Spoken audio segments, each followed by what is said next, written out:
Presiden Prabowo Subianto memerintahkan untuk melakukan penghematan belanja APBN dan APBD tahun 2025 sebesar Rp306,69 triliun melalui instruksi Presiden nomor 1 tahun 2025. Dalam Inpres tersebut disebutkan rencana efisiensi meliputi belanja operasional dan non-operasional.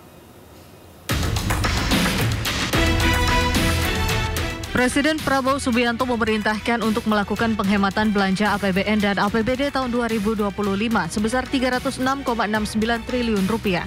Aturan tersebut tertuang dalam instruksi Presiden nomor 1 tahun 2025 tentang efisiensi belanja dalam pelaksanaan APBN dan APBD tahun anggaran 2025. Dalam Inpres tersebut disebutkan rencana efisiensi meliputi belanja operasional dan non-operasional. Sekurang-kurangnya terdiri atas belanja operasional perkantoran, belanja pemeliharaan, perjalanan dinas, bantuan pemerintah, pembangunan infrastruktur, serta pengadaan peralatan dan mesin. Namun demikian penghematan belanja ini dikecualikan untuk belanja pegawai dan belanja bantuan sosial.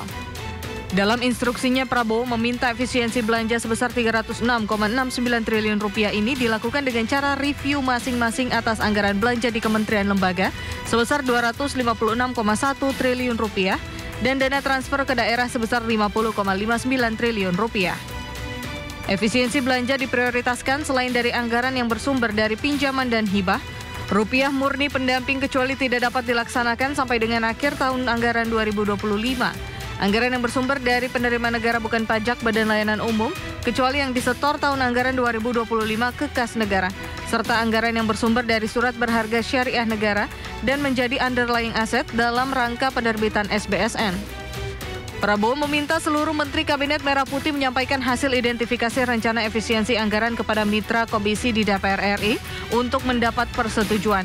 Setelah disetujui, seluruh menteri diminta melapor kepada Menteri Keuangan Sri Mulyani paling lambat 14 Februari 2025. Sementara itu, para kepala daerah diminta untuk menyesuaikan APBD 2025. Hal ini sebagai imbas dari dana TKD sebesar Rp50,59 triliun yang dipangkas.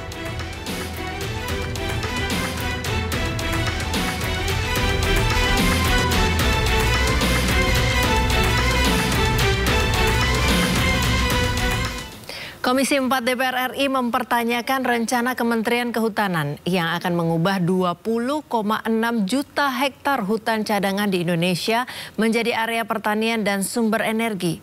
Komisi 4 DPR menilai pemanfaatan hutan cadangan akan berdampak serius jika mengesampingkan kajian mendalam dan komprehensif. Dalam rapat kerja dengan Kementerian Kehutanan, Raja Juli Antoni, sejumlah anggota Komisi 4 mempertanyakan rencana Kementerian Kehutanan yang akan mengubah 20,6 juta hektar hutan cadangan di Indonesia menjadi area pertanian dan sumber energi. Anggota Komisi 4 dari fraksi Partai Nasdem Arif Rahman menegaskan, rencana kementerian yang akan mengubah 20,6 juta hektar hutan cadangan di Indonesia harus berdasarkan kajian, bukan sekedar identifikasi semata. Arif menilai pemanfaatan 20 juta hektar hutan cadangan akan berdampak serius jika mengesampingkan kajian mendalam dan komprehensif.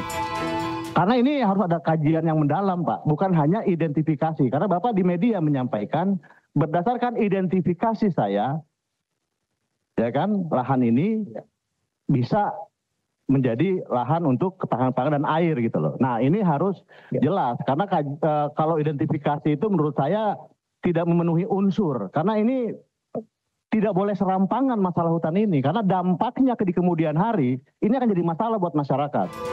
Sebelumnya Menteri Kehutanan Raja Juli Antoni menyampaikan rencana untuk mengubah 20,6 juta hektar hutan cadangan di Indonesia menjadi area pertanian dan sumber energi.